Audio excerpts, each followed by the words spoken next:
ବାପାଙ୍କ ଜନ୍ମଦିନକୁ ଧୁମଧାମରେ ପାଳନ କରୁଥିବାର ନଜରରେ ଆସିଛନ୍ତି ଓଡ଼ିଆ ଅଭିନେତା ବାବୁସାନ ମହାନ୍ତି। ଉତ୍ତମ ମହାନ୍ତିଙ୍କ ଜନ୍ମଦିନରେ ପରିବାର ଲୋକମାନଙ୍କ ସହିତ ନିଜ ବାପା ମାଙ୍କ ସହିତ ଆଉ ସାରା ପରିବାର ଲୋକମାନେ ପାଖ ପଡ଼ୋଶୀଙ୍କ ସହିତ ବହୁତ ଧୁମଧାମରେ ପାଳନ କରିଛନ୍ତି ବାପାଙ୍କ ଜନ୍ମଦିନକୁ। ଆଉ ଏହି ବାପାଙ୍କ ଜନ୍ମଦିନରେ ବାବୁସାନ ମହାନ୍ତି ଗୋଟେ ବହୁତ ବଡ଼ କେକ୍ କଟିଂର ପ୍ରୋଗ୍ରାମ ମଧ୍ୟ ରଖିଛନ୍ତି। ଆଉ ଏଥିରେ ଆପଣମାନେ ଏଠାରେ ଦେଖିପାରୁଥିବେ ବାବୁସାନଙ୍କ ପୁଅ ଗୁହାନ କେମିତି ଦୁଷ୍ଟ ହେଉଛନ୍ତି, ତାଙ୍କ ଜେଜେଙ୍କ କୋଳରେ ରହି କେମିତି ଦୁଷ୍ଟ ହେଉଛନ୍ତି। ଆଉ ଏସବୁ ଆପଣମାନେ ଏଠାରେ ଦେଖିପାରୁଥିବେ। ପ୍ରଥମ ଥର ପାଇଁ ବାବୁସାନ ମହାନ୍ତି ତାଙ୍କ ବାପାଙ୍କ ଜନ୍ମଦିନକୁ ଖୁବ୍ ଧୁମଧାମରେ ପାଳନ କରିଛନ୍ତି।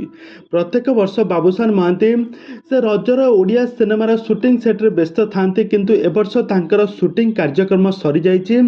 ଆଉ ଆଗାମୀ ଦିନମାନଙ୍କରେ ତାଙ୍କର ସିନେମାଟି ରିଲିଜ୍ ହେବା ପାଇଁ ଯାଉଛି। ତ ଏହି କାରଣରୁ ବର୍ତ୍ତମାନ ସମୟରେ ବାବୁସାନ ମହାନ୍ତି ତାଙ୍କର ସିନେମା ସୁଟିଂ ସରିବା ପରେ ସେ ତାଙ୍କ ଘରେ ପରିବାର ଲୋକମାନଙ୍କ ସହିତ ସମୟ ବିତାଉଥିବାର ନଜରରେ ଆସିଛନ୍ତି। କୁନି ପୁଅ ସହିତ ବହୁତ ସାରା ମଜାମସ୍ତି କରୁଥିବାର ନଜରରେ ଆସିଛନ୍ତି। ଆଉ ଏହା ସହିତ ଆଜି ହେଉଛି ତାଙ୍କ ବାପାଙ୍କ ଜନ୍ମଦିନ। ଆଉ ଏହି ଜନ୍ମଦିନରେ ବାପାଙ୍କ ଜନ୍ମଦିନରେ ବହୁତ ଧୁମଧାମରେ ଏହି ଜନ୍ମଦିନଟିକୁ ପାଳନ କରିଛନ୍ତି ଉତ୍ତମ ମହାନ୍ତି। ବର୍ତ୍ତମାନ ସମୟରେ କୌଣସି ବି ଓଡ଼ିଆ ସିନେମାରେ ଅଭିନୟ କରୁନାହାନ୍ତି। ସେ ପୂର୍ବରୁ 80 ଦଶକରୁ ବହୁତ ସାରା ଓଡ଼ିଆ ସିନେମାରେ ଲିଡ୍ ହିରୋ ଭାବରେ ଅଭିନୟ କରୁଥିଲେ। ସେତେବେଳେ ସମୟରେ ଗୋଟିଏ ବୋଲି ହିରୋ ଥିଲେ ଉତ୍ତମ ମହାନ୍ତି। ଉତ୍ତମ ମହାନ୍ତି ଏବଂ ଅପରାଜିତାଙ୍କର ଆକ୍ଟିଂକୁ ଆପଣମାନେ ସମସ୍ତେ ଜାଣିଥିବେ। ସେ ପୂର୍ବରୁ ବହୁତ ସାରା ଏକାଠି ସିନେମାରେ ଅଭିନୟ କରିବା ପରେ ଦୁହେଁ ପରସ୍ପରଙ୍କୁ ଭଲ ପାଇ ଶେଷରେ ବିବାହ ବନ୍ଧନରେ ବାନ୍ଧି ହୋଇଥିଲେ।